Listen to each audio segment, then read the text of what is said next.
Imagine a landscape defined not by trees, but by water and the relentless Canterbury wind. Before the surveyors, before the steel, there was Te Waihora.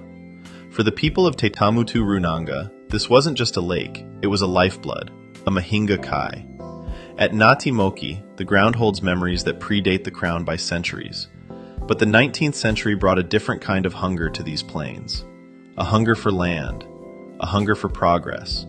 And a man named Charles Joseph Bridge was about to put his stamp and his name on the dirt. By the late 1860s, Southbridge wasn't just a village, it was an engine room. This was the grain era.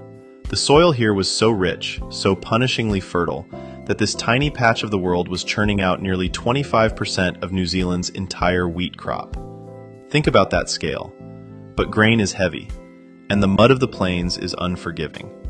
To move the gold, you need iron.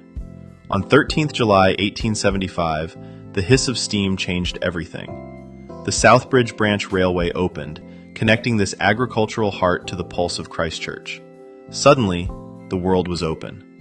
By 1914, the mixed trains were the lifeblood of the district, and by 1926, the station was seeing 34,000 passengers a year. It was a golden age built on coal, wheat, and sweat. But history isn't just a straight line of progress, it's a series of shocks. In 1924, the town's educational heart was ripped out. A massive fire tore through the shared buildings of the primary and district high schools. In a small community, a fire like that is a trauma. It forced a literal rebuilding of the town's future, leading to the construction of the school site we see today. And then, the world changed again. The internal combustion engine did what the elements couldn't. The tracks began to rust. On 30th June 1962, the Southbridge line went silent. The tracks were pulled up. The Grain King was forced to reinvent itself once more.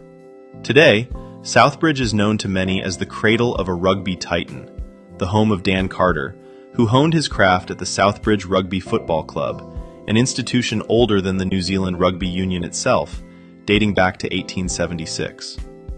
But look past the rugby posts. Look at the War Memorial Hall. Look at the silhouette of the grain silos against the Southern Alps.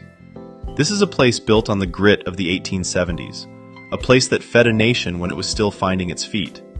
This is the beautiful, the historic, the enduring South.